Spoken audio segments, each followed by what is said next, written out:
Palavra da Verdade, com Hernandes Dias Lopes. Eu convido você, então, para abrir sua Bíblia comigo, no Evangelho de Cristo, conforme o registro de João, capítulo 21. E faremos a leitura do verso 1 ao verso 9, ao verso 19. João 21, de 1 a 19.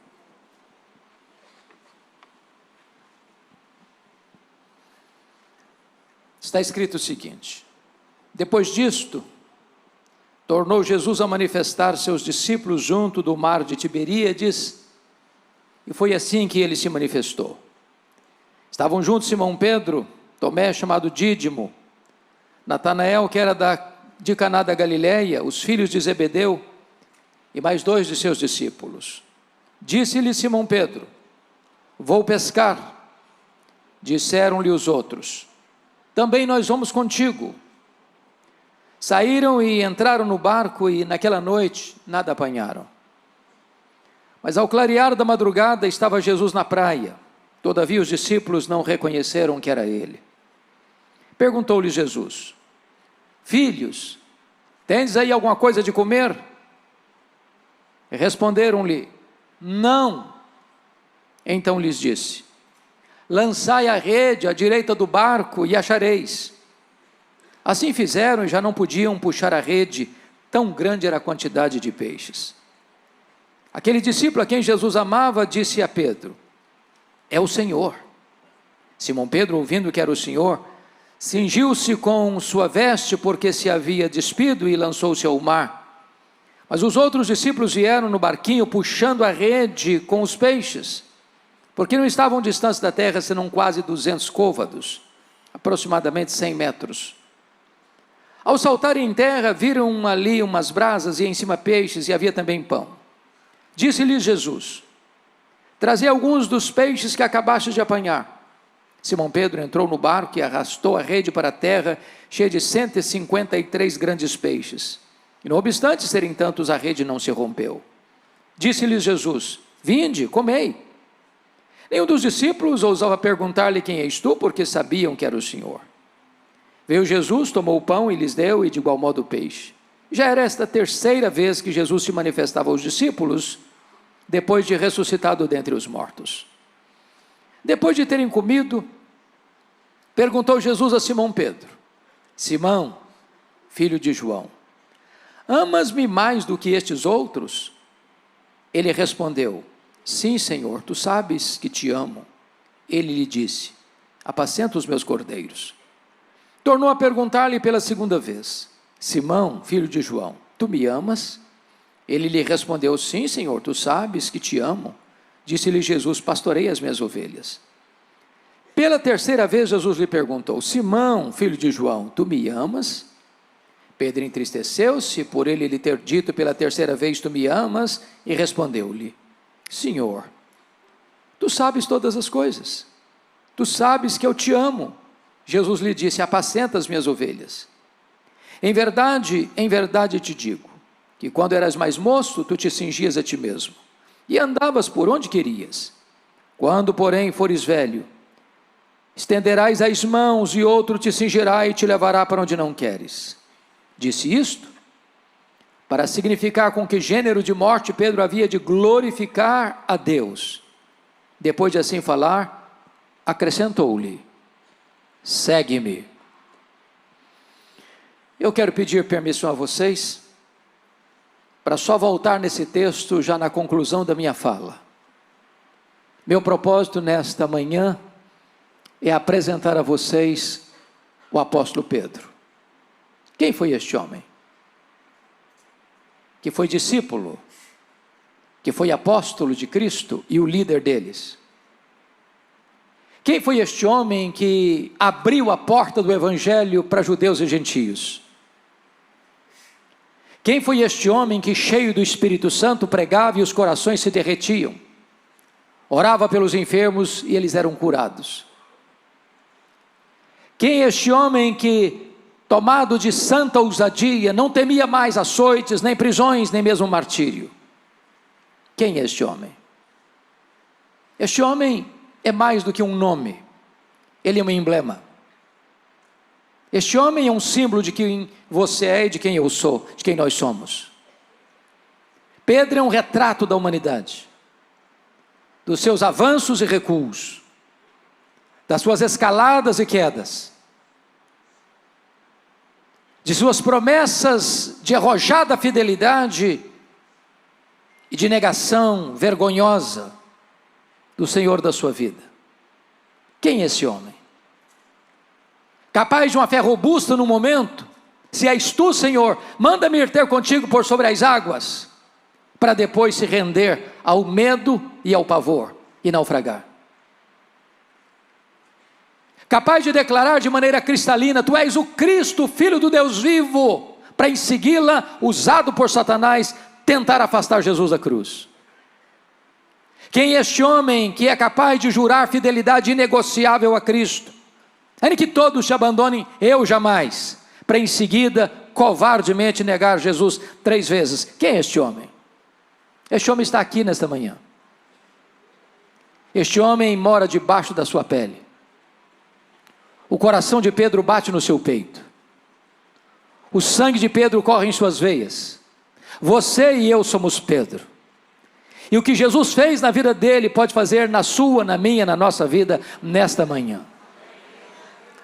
Um dos primeiros episódios retratados na Bíblia sobre Pedro está lá em Lucas 5. Diz a Bíblia que Jesus estava ensinando uma grande multidão às margens do mar da Galileia, um lago de águas doces, de 21 quilômetros de comprimento por 14 de largura, o maior reservatório de águas doces do Oriente Médio, a 220 metros abaixo do nível do mar Mediterrâneo, encurralados pelas montanhas de Golã e pelas montanhas da Galileia. E diz a Bíblia que os pescadores, dentre eles Pedro, depois de uma noite infrutífera de trabalho, lavavam as redes.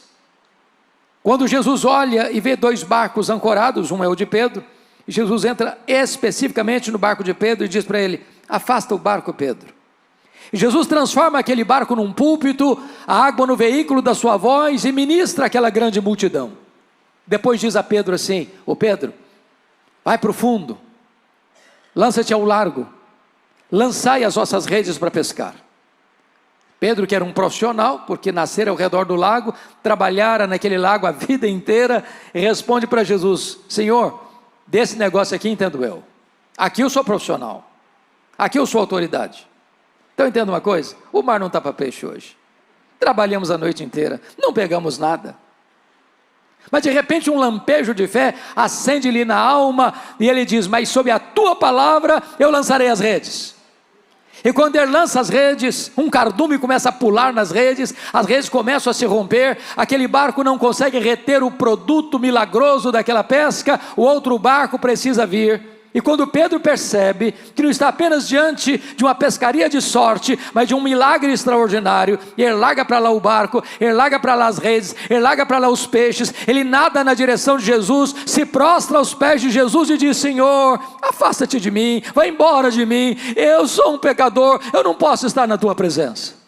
E Jesus olha para ele e diz: não temas, a partir de hoje eu farei de ti um pescador de homens. E Pedro deixa as redes e troca as redes pelo cajado e passa a seguir a Jesus. Mais tarde é escolhido como apóstolo de Jesus e o líder deles. Caminha com Jesus, escuta Jesus, vê os milagres de Jesus. E diz a Bíblia que agora Jesus está lá no extremo norte de Israel, lá nas fraldas do Monte Hermon, lá na divisa com a Síria, lá em Bânias, onde nasce o Rio Jordão, lá em Cesareia de Filipe.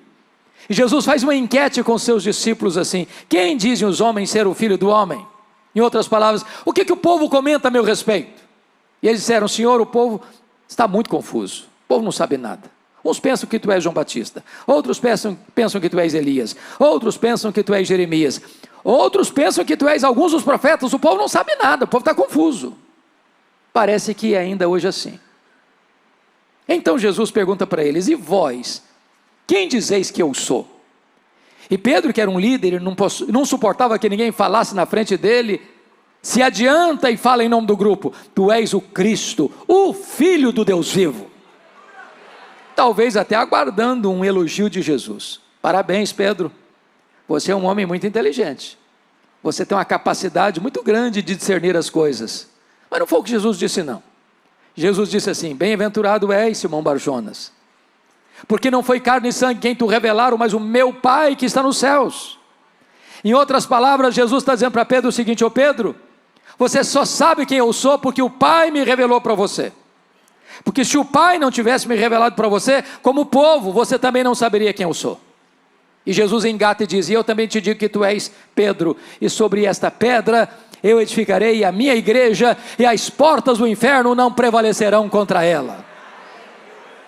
Está aqui, meus irmãos, em Mateus 16, 18, um dos textos mais importantes da Bíblia, de cujo correto significado depende o futuro da igreja. Quem é esta pedra sobre a qual a igreja está edificada? Há 3 interpretações na história da igreja. Primeiro, é que o Pedro é a pedra. Talvez hoje mais de 800 milhões de pessoas subscrevem esse pensamento. Há uma frase em latim muito conhecida: ubi Petros ibi ecclesia. Onde está Pedro? Aí está a igreja. A segunda interpretação é que a pedra sobre a qual a igreja é edificada é a declaração de fé: tu és o Cristo, o Filho do Deus vivo. Onde essa declaração é feita, aí a igreja está estabelecida. Mas a terceira interpretação, e eu subscrevo a terceira interpretação, e eu estou seguro de que, se não todos aqui, a maioria de nós entende assim, é que o fundamento da igreja, esta pedra, é o próprio Cristo. E o texto nos leva a essa conclusão, se não vejamos. Há na língua grega uma espécie de trocadilho entre a palavra Pedro e a palavra pedra. Pedra é Petra, Pedro é Petros. Pedra não deriva de Pedro, Pedro deriva de pedra. Petra é uma rocha inabalável, Petros é um fragmento de pedra arrancado de um maciço rochoso. Então o que Jesus está dizendo é o seguinte: eu também te digo que tu és Petros, fragmento de pedra, mas sobre esta rocha que sou eu edificarei a minha igreja. A palavra pedra é uma metáfora usada apenas para Deus em toda a Bíblia. Mas também o pronome demonstrativo nos ajuda a entender. Tanto no grego, quanto no inglês, quanto no português, há uma diferença entre esta e essa. Por exemplo, eu estou com a minha Bíblia aqui, eu digo esta Bíblia. Mas se eu coloco a Bíblia no púlpito e me afasto do púlpito, eu digo essa Bíblia. Se Jesus tivesse a intenção de dizer que Pedro era pedra, ele teria dito: eu também te digo que tu és Petros, mas sobre essa pedra eu edificarei minha igreja. Mas não foi o que Jesus disse. Eu também te digo que tu és Petros, mas sobre esta pedra eu edificarei a minha igreja. Então há 4 verdades aqui. Primeiro, Jesus é o fundamento da igreja. Ele é a pedra fundamental da igreja. Pedro entendeu isso quando pregou em Jerusalém. Pedro entendeu isso no final da vida, quando escreveu a sua primeira carta. Jesus é a pedra. Paulo entendeu isso quando disse: ninguém pode lançar outro fundamento além daquele que já foi posto, o qual é Cristo Jesus nosso Senhor. Então a igreja está debaixo, a igreja está fundamentada sobre esta base sólida que não se abala: Jesus Cristo nosso Senhor. A segunda verdade é que Jesus é o dono da igreja. Ele diz assim: eu edificarei a minha igreja. A igreja não é sua, a igreja não é minha, a igreja não é nossa, a igreja tem dono. E o dono da igreja tem marcas de cravos em suas mãos. O dono da igreja a comprou não com ouro, não com prata, mas com seu precioso sangue. Terceiro, Jesus é o edificador da igreja. Ele está dizendo: eu edificarei a minha igreja. Quem edifica a igreja não é você, nem eu, nem nós. Na verdade, tudo provém de Deus. Ele quem nos dá arrependimento para a vida, Ele quem nos dá a fé salvadora, Ele quem nos regenera. É Deus quem nos justifica, é Deus quem nos santifica, é Deus quem nos batiza pelo Espírito no corpo de Cristo, é Deus quem nos sela com o Espírito Santo, é Deus que nos deu o Espírito como penhor da nossa redenção, é Deus quem há de nos glorificar. Tudo provém de Deus, a salvação é obra de Deus de A a Z, para que toda a glória pertença a Ele. É Ele quem está edificando a sua igreja. Nós poderíamos usar todo o nosso conhecimento, toda a nossa metodologia, e nós não produziríamos sequer um convertido. Não fora Deus, nenhum de nós estaria aqui nesta manhã. Ele quem está edificando a sua igreja. Mas em quarto lugar, Jesus é o protetor da igreja, e as portas do inferno não prevalecerão contra ela. Não importa se vem perseguição, não importa se a situação se tornará adversa, meus irmãos, nada nem ninguém pode deter os passos da igreja, porque a igreja é vitoriosa, a igreja é indestrutível, porque aquele que morreu por ela a protege do mal. Diz o texto de Mateus 16, que depois de Jesus deixar isso claro para os seus discípulos, ele vira uma página e começa a ensinar uma nova fase do discipulado, e pela primeira vez, ele compartilha com seus discípulos, que era necessário que ele subisse para Jerusalém, fosse entregue nas mãos dos principais sacerdotes e escribas, para ser crucificado, para ressuscitar ao terceiro dia. E quando Pedro, que acabara de falar que ele era o Cristo, o Filho do Deus vivo, escuta isso, ele chama Jesus à parte, vem cá Jesus, vem cá um pouquinho, vem cá. E passa a repreender a Jesus. Tem compaixão de ti mesmo. Que é isso? Larga a mão desses pensamentos doentios, soturnos. Não pense em cruz não, pense em vida. E Jesus olha para ele e diz: arreda, Satanás, és para mim causa de tropeço. Tu não cogitas as coisas de Deus, apenas as coisas dos homens. Irmãos, entendamos isso. Se a igreja estivesse edificada sobre Pedro, ela estaria edificada sobre uma areia movediça. Mas bendito seja Deus, a igreja está edificada sobre uma rocha que não se abala. Mas vamos entender algo aqui. O que é que Jesus não disse? Jesus não está dizendo que Pedro é Satanás. Segundo, Jesus não está dizendo que Pedro está endemoniado. Terceiro, Jesus não está mandando Pedro arredar. Quarto, Jesus está mandando Satanás arredar. Que Satanás? O Satanás que está induzindo Pedro a afastar Jesus da cruz. Porque se não entendermos isso, a gente vai dizer: arreda Pedro, aí o Satanás fica. Não, Satanás arreda, Pedro fica. Pedro é discípulo, Pedro é apóstolo. Em Pedro Jesus vai continuar trabalhando e investindo. Eu quero dizer para você que apesar dos nossos deslizes e fracassos, o Senhor Jesus não abre mão da nossa vida. Ele não desiste de nós. Tanto é prova, meus amados, que uma semana depois, Jesus sobe um alto monte para orar. E quem ele leva consigo? Pedro, Tiago e João. A tradição diz que é o Monte Tabor, outros acham que é o Monte Hermon. Não importa que monte, cristão não faz peregrinação sagrada. Para o cristão todo o solo é sagrado. Jesus está aqui nesta manhã, e Ele é digno de toda honra, de toda glória e de todo louvor. Mas diz a Escritura que o Senhor Jesus sobe este monte para orar e ora, e Pedro e os seus colegas dormem. Porque o que dá prazer em Jesus, dá cansaço neles. No topo daquela montanha, 4 milagres aconteceram. Primeiro milagre, Jesus foi transfigurado diante deles. Segundo milagre, Moisés e Elias aparecem em glória, conversando com Jesus sobre a sua partida para Jerusalém, o seu êxodo, onde ele haveria de quebrar as nossas algemas, romper nossas cadeias e nos tornar livres. Terceiro milagre, uma nuvem luminosa os envelopa. Quarto milagre, de dentro da nuvem surge uma voz divina dizendo: este é o meu filho, o meu eleito, a ele ouvi. Apesar de ver tantos milagres, Pedro está sem discernimento espiritual. A cultura brasileira anda atrás de milagres. Há alguns que fazem propaganda de milagres que nem aconteceram. Há outros que acham que se nós contemplarmos mais milagres, nós vamos crer mais. A Bíblia não ensina isso. A Bíblia diz que a fé vem pelo ouvir, e ouvir a palavra de Deus. Se vocês perceberam, no topo desta montanha tem 3 gerações representadas: a geração de Moisés, a geração de Elias, a geração dos apóstolos. Leia sua Bíblia e você verá que essas foram as 3 gerações que mais viram milagres na história. E foram as 3 gerações mais incrédulas da história. Pedro está vendo milagres. Pedro está pisando no terreno sobrenatural. E primeiro, ele não discerne a centralidade da pessoa de Jesus. Ele está lá no topo daquela montanha dizendo assim: Senhor, bom estarmos aqui, então nós vamos fazer uma coisa, nós vamos fazer 3 tendas, uma vai ser do Senhor, outra vai ser do Moisés, outra vai ser do Elias. Ele achava que estava no controle, mas a Bíblia diz que ele não sabia o que estava falando. E por que ele não sabia o que estava falando? Porque estava falando uma bobagem.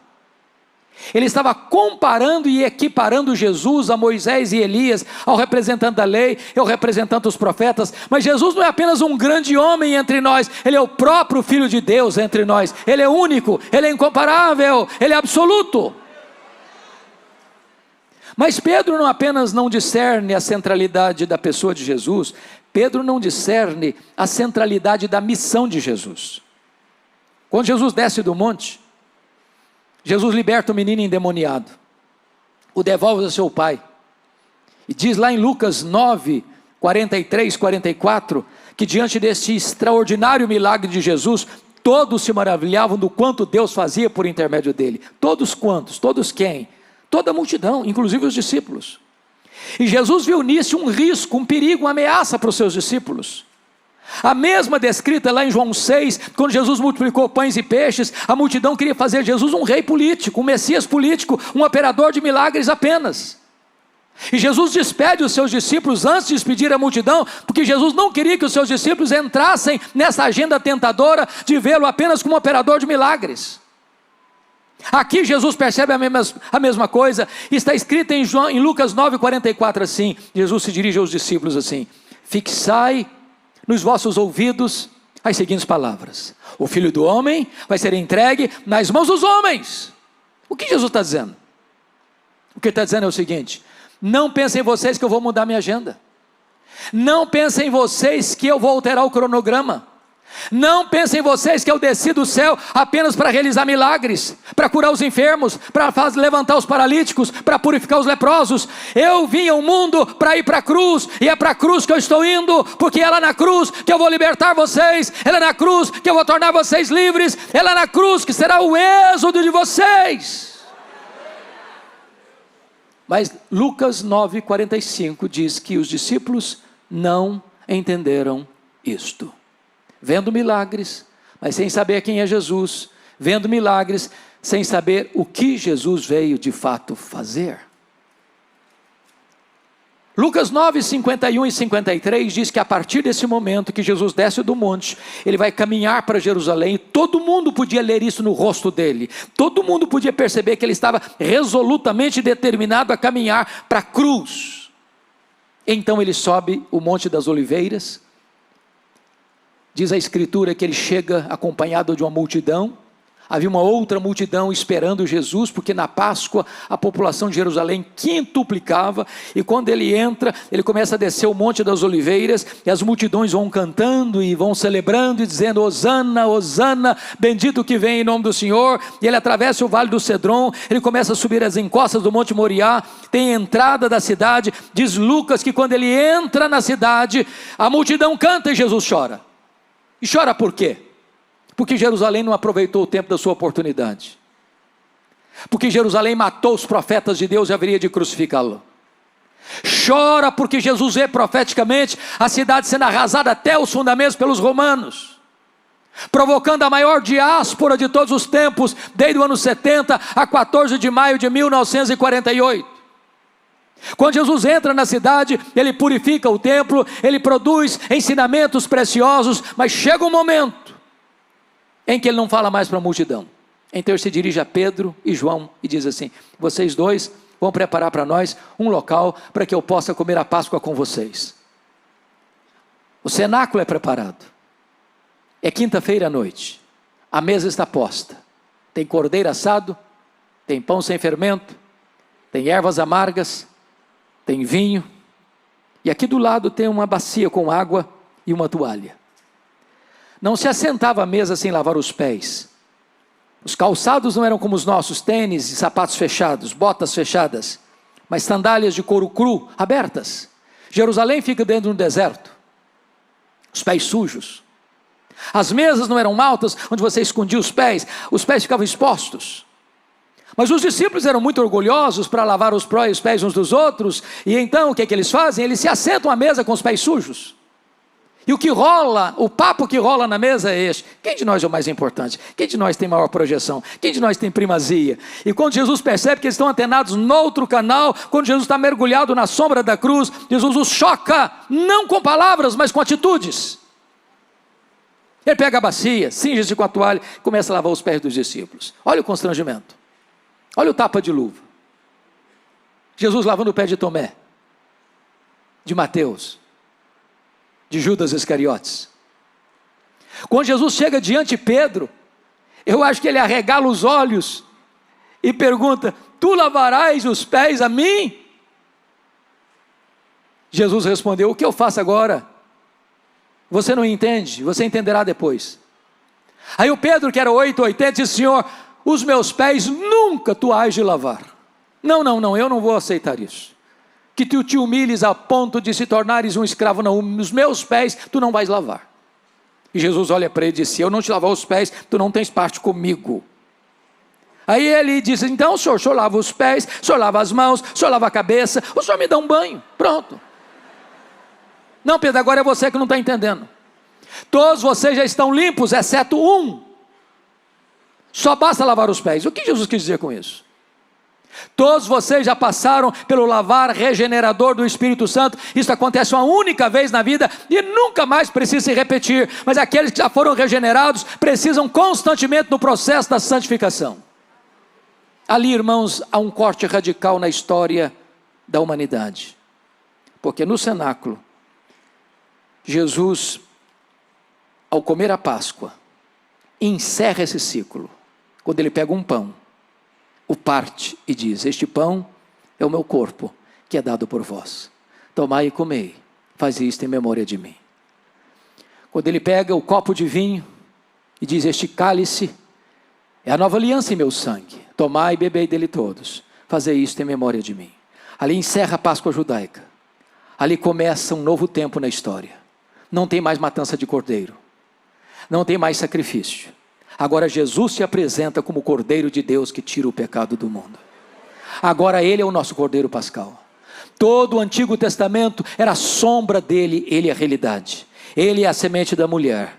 Ele é o Cordeiro da Páscoa. Ele é o maná que caiu do céu. Ele é a água que brotou da rocha. Ele é a coluna de nuvem. Ele é a coluna de fogo. Ele é o santuário. Ele é a arca da aliança. Ele é o templo. Ele é a festa. Ele é o sacrifício. Ele é representado pelo sábado. Tudo era a sombra dele. Ele é a realidade. Chegou a realidade. As sombras não precisam mais. Ele é o cumprimento da lei.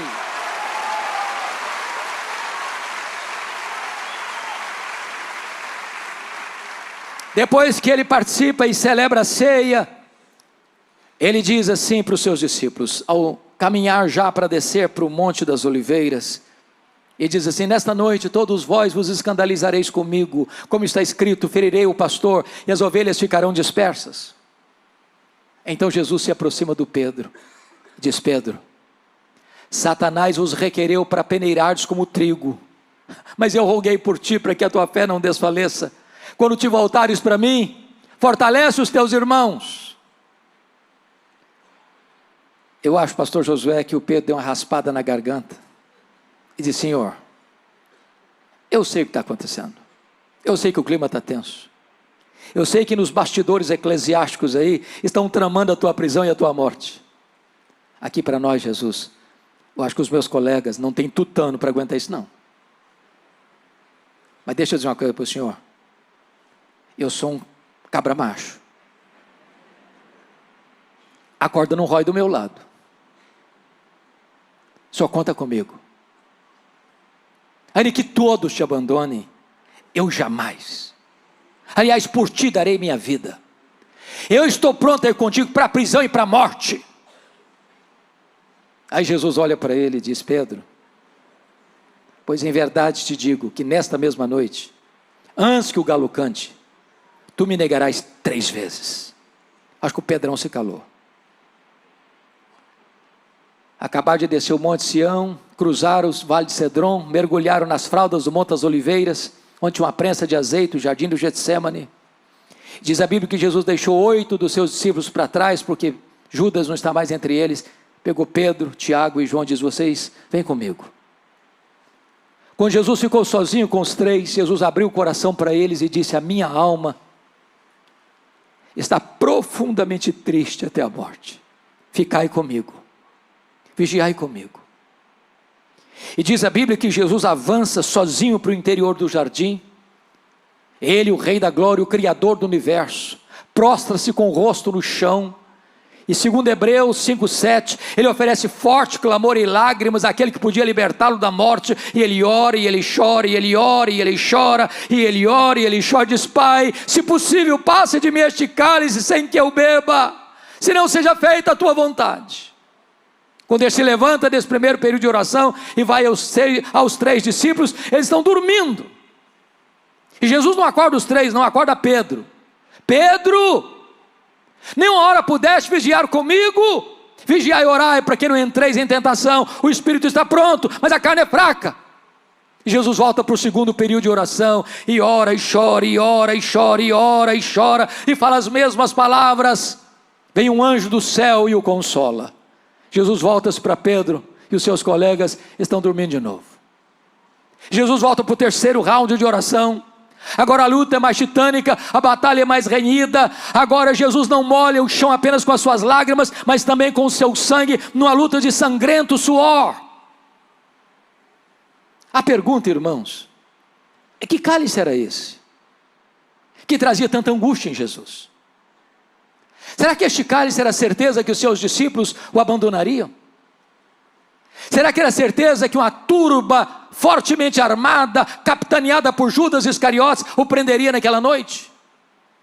Será que era a certeza que ele seria levado ao sinédrio para ser cuspido e esbordoado?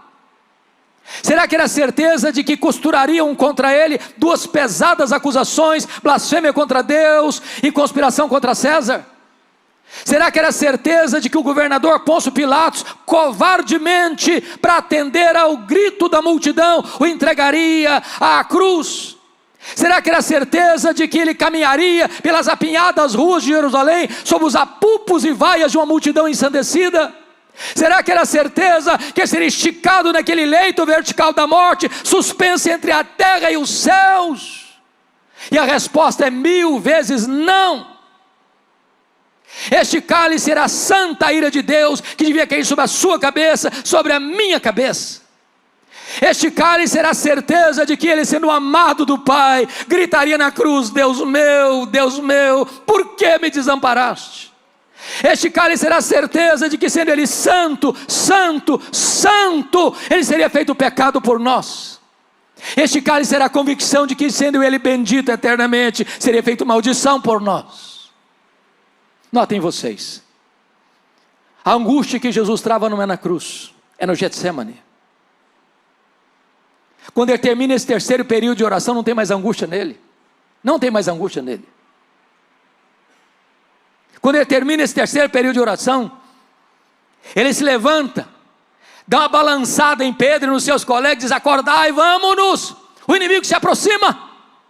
E quando a turba chega, Jesus não se esconde, Jesus não se esgueira nas trevas, Jesus se apresenta e pergunta: a quem buscais? Responderá: Jesus o Nazareno. Pois sou eu. E caíram por terra. A partir de agora ele vai para o sinédrio, e ele é cuspido, e ele é esbordoado, e ele está firme como uma rocha. A partir daqui ele vai para o pretório romano, e quem está em crise e desespero é o juiz que o julga, é Pôncio Pilatos. Ele está firme como uma rocha, caminhando para a cruz como um rei caminha para a sua coroação. A partir daqui ele caminha debaixo do lenho maldito. As mulheres choram, e ele pergunta: por que vocês estão chorando por mim? Não chorem por mim, chorem por vós e por vossos filhos.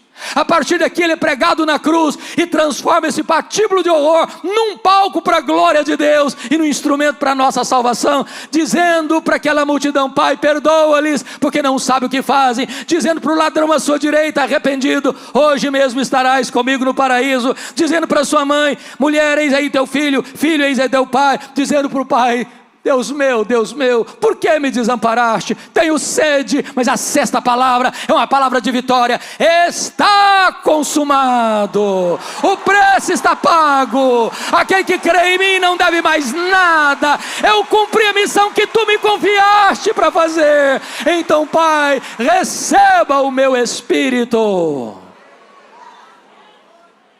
Naquela noite Jesus foi preso, não porque sucumbiu ao poder de Roma. Está escrito em Lucas, porque aquela era a hora das trevas, e para aquela hora Jesus tinha vindo.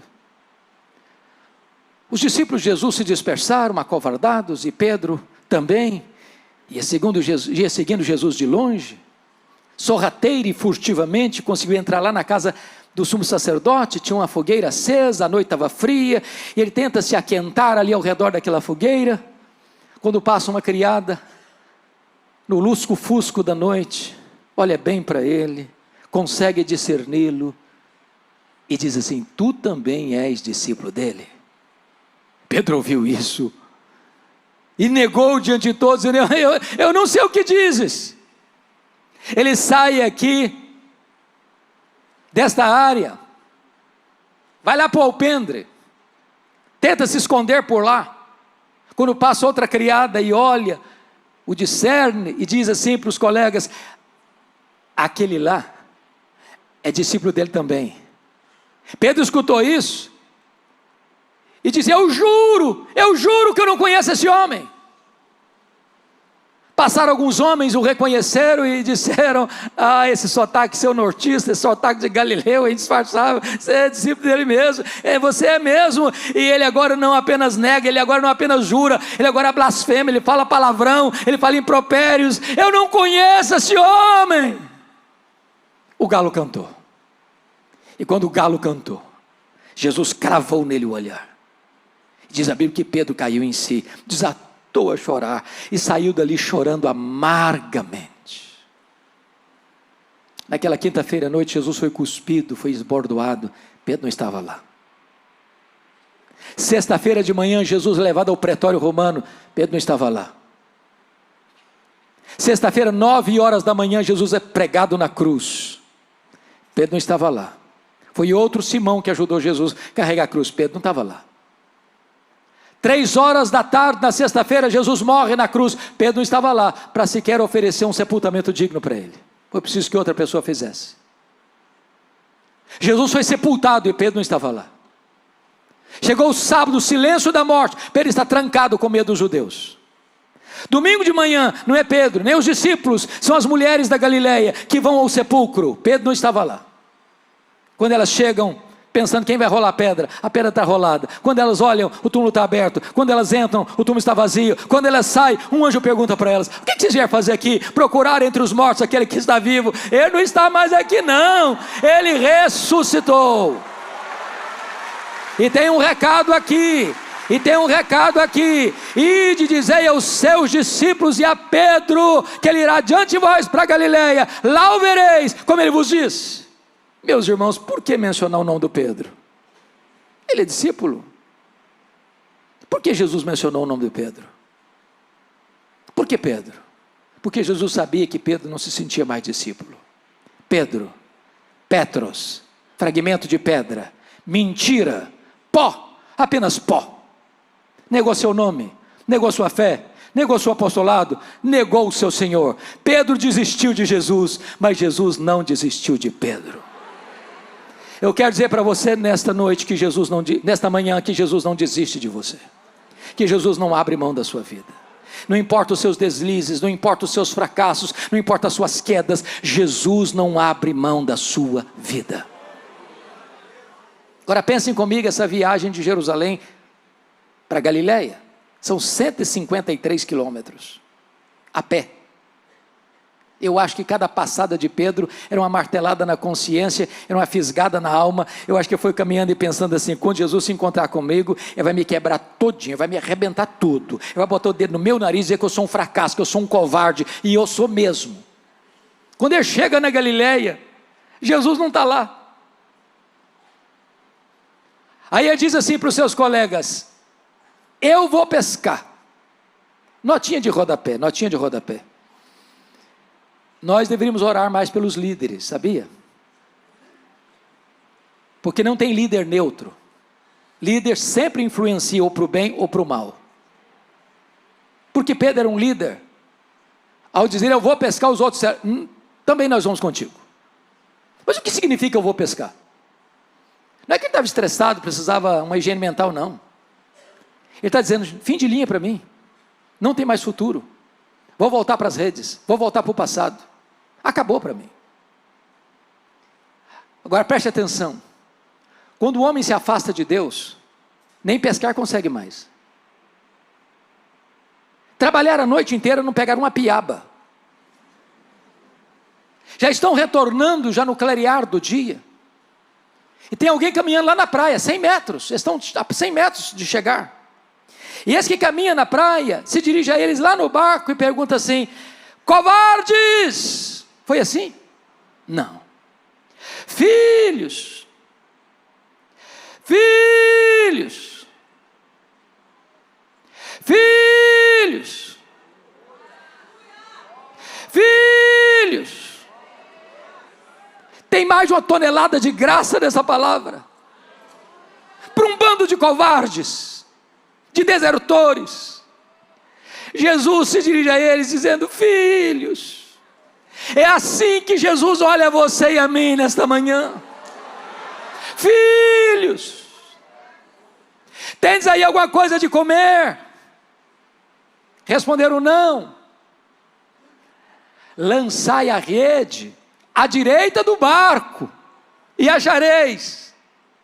Aquele que estamos adorando e servindo nesta manhã, é o Senhor do universo, é o Criador da terra e do mar, e Ele empurra um cardume de peixes selecionados para a direita do barco, e quando lançam as redes, 153 grandes peixes começam a pular nas redes, e a rede não se rompe, e João, que tinha um discernimento melhor, uma percepção mais aguçada, disse, ô Pedro, é ele Pedro, ele está aqui Pedro, ele chegou Pedro, e Pedro larga para lá o barco, larga para lá as redes, larga para lá os peixes, nada acelerado, 100 metros, coração saltitando no peito, ele diz, e agora, ele vai me quebrar todo, ele vai me arrebentar todo, ele vai dizer que eu sou um covarde, quando ele chega, um susto, ele vê um braseiro com pão e peixe. Meus irmãos, só tem 2 lugares no Novo Testamento onde aparece a palavra braseiro. Foi onde Pedro negou Jesus e onde Pedro foi restaurado por Jesus. Jesus plantou aquele braseiro ali para armar a cena do crime, para curar a psique de Pedro, para curar as emoções de Pedro. O que Jesus está dizendo é o seguinte, ô Pedro, sabe por que eu botei esse braseiro aqui? Para lembrar a você que na mesma cena que você caiu, eu vou levantar você. Na mesma cena que você me negou, você vai ter chance de me confessar. No mesmo cenário que você foi um fracasso, eu vou restaurar a sua vida.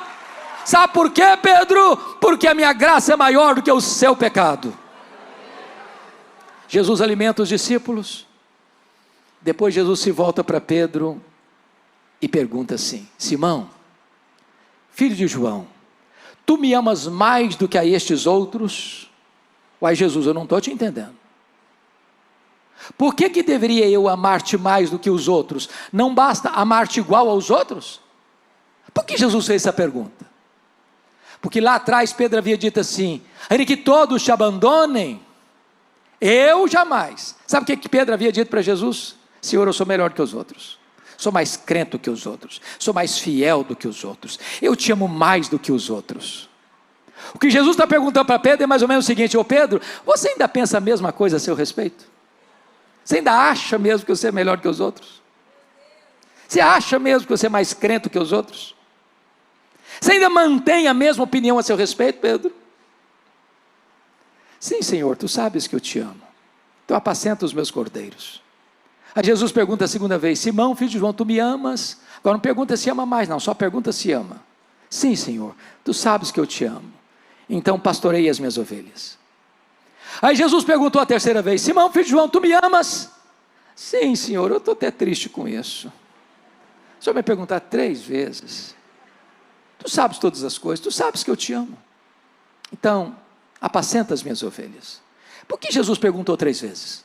Claro, que 3 vezes Pedro negou Jesus. Mas o que significa isso?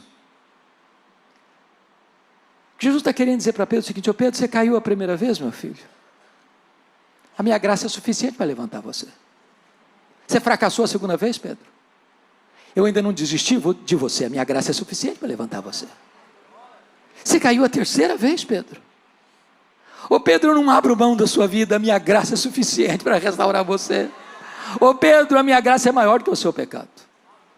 Se eu pudesse botar isso, pastor Josué, numa narrativa de um jogo, eu narraria da seguinte maneira: Pedro negou Jesus a primeira vez, está perdendo de 1-0.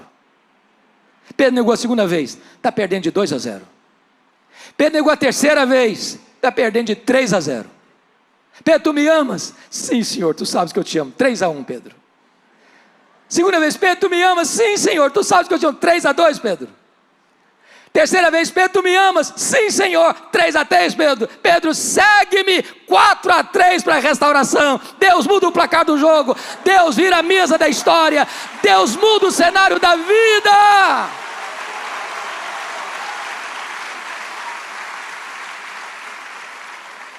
Irmãos queridos, há uma riqueza na língua grega nesse texto que não consegue ser vertida para a língua portuguesa. Me permita explicar. Quando Jesus perguntou para Pedro a primeira vez: tu me amas? Vocês sabem que no grego tem 4 palavras para amor: eros, storge, filia e ágape. Quando Jesus pergunta: tu me amas a primeira vez? Jesus usa o verbo agapau, o amor sacrificial, o amor que dá a vida pelo outro. Jesus perguntou assim: Petros, agapas-me? Tu me amas com amor ágape? Tu me amas a ponto de dares tua vida por mim, de morreres por mim? Pedro não respondeu essa pergunta. O que ele respondeu foi: Senhor, amor ágape eu não tenho. Eu não tenho coragem de dar minha vida por ti. Eu não estou pronto a morrer por ti. Eu só gosto de ti. E respondeu assim: Filose. Eu gosto do Senhor com amor filia, com amor ágape não. Filose.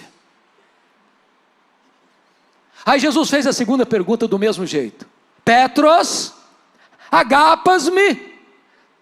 Tu me amas a ponto de dares tua vida por mim, de morreres por mim? Pedro respondeu do mesmo jeito: ah, Senhor, amor ágape eu não tenho. Eu não estou pronto a morrer por ti. Eu não tenho coragem da minha vida por ti. Eu só gosto de ti. E respondeu do mesmo jeito: Filose. Por que ficou triste da terceira vez? Porque Jesus mudou a pergunta. Jesus usou na terceira pergunta o mesmo verbo que Pedro usara nas 2 respostas anteriores. Jesus pergunta para ele: Petros, fileis-me? Pelo menos tu gostas de mim? Pedro respondeu do mesmo jeito: é isso, Jesus, só gosto de ti. Filose. O que eu aprendo com isso? Quando Pedro, confiando em si, prometeu a Jesus de dar sua vida por ele, Pedro negou Jesus. Mas quando Pedro humildemente reconheceu que não tinha forças para dar sua vida por ele, aí Jesus o capacitou a dar sua vida por ele. Aqui Jesus restaura Pedro. Aqui Jesus levanta Pedro. A partir daqui Pedro é um homem de oração. A partir daqui Pedro é um homem cheio do Espírito Santo. A partir daqui Pedro prega e os corações se derretem. A partir daqui Pedro ora pelos enfermos e eles são curados. A partir daqui Pedro é um gigante nas mãos de Deus. Mas preste atenção numa coisa: Jesus não apenas restaura Pedro, Jesus restaura o ministério de Pedro. Pedro agora abandona as redes e troca as redes pelo cajado. Apacenta os meus cordeiros, pastoreia as minhas ovelhas, apacenta as minhas ovelhas. Talvez nesta manhã eu estou falando para pastores, para líderes, para gente de proa, para gente que um dia pôs a mão no arado e voltou atrás, que desistiu do ministério, que desistiu da liderança, que desistiu de estar na linha de frente. E eu quero dizer para você que Jesus está aqui nesta manhã para restaurar a sua vida, para restaurar o seu ministério, para devolver a você nesta manhã o cajado de pastor. É hora de você largar as redes e pegar o cajado. É hora de você pegar as redes para ser pescador de homens. É hora de você ser usado nas mãos de Deus. Agora preste atenção, versículo 18. Jesus diz: ô Pedro, você está lembrado daquele dia que você falou que estava pronto a morrer por mim? Estou sim, Jesus, estou sim. Pois bem, Pedro, esse dia vai chegar. Mas não é agora não, quando você ficar velho. Hoje você é jovem, você vai para onde você quer. Mas quando você ficar velho, eles vão cingir você, vão pregar você, vão crucificar você. E com esse gênero de morte, você vai glorificar a Deus. Eu acho, pastor Josué, que se não for a graça, Pedro deveria ser internado numa clínica psiquiátrica. Pensa comigo nisso. Está pregando um sermão abençoado, passa na cabeça dele, quando eu ficar velho, não vou ter aposentadoria, não vou numa casa de praia, não vou para uma casa de montanha, eu vou ser crucificado.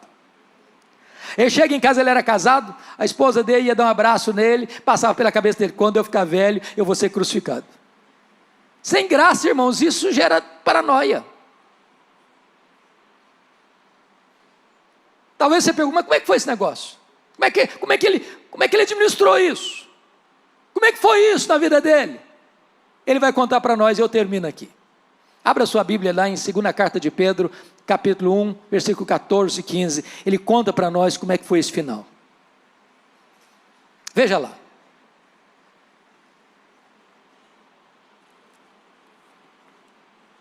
Segunda carta de Pedro, capítulo 1, versículo 14.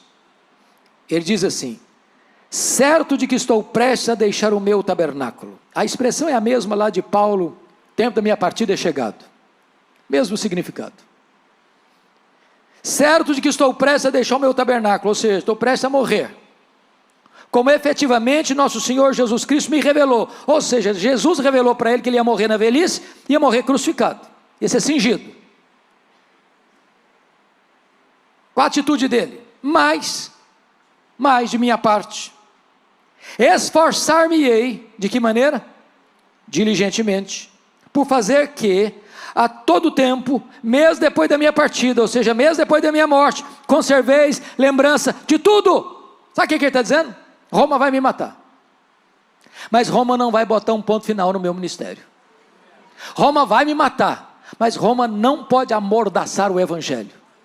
Roma vai me matar, mas o meu ministério vai continuar reverberando nos corações, porque a mensagem que eu preguei vai continuar agindo poderosamente nos corações. Irmãos amados, o que é importante não é o obreiro, é a obra. Não é o evangelista, é o evangelho. Deus sepulta os seus obreiros e a obra de Deus continua. Ninguém pode deter a igreja, ninguém pode parar a igreja, ninguém pode destruir a igreja de Deus é invencível, a igreja de Deus é vitoriosa, a igreja de Deus é vencedora, porque este evangelho é o poder de Deus para a salvação de todo aquele que crê. Louvado seja o Senhor.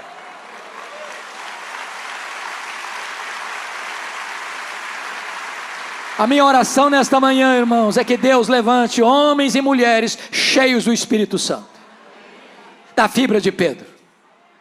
Vivemos um tempo hoje que não tem espaço mais para crentes covardes.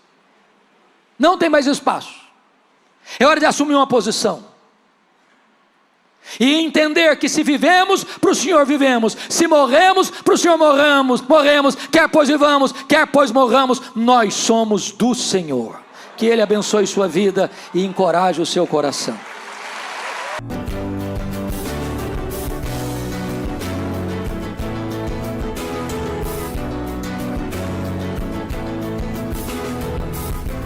Palavra da Verdade, com Hernandes Dias Lopes.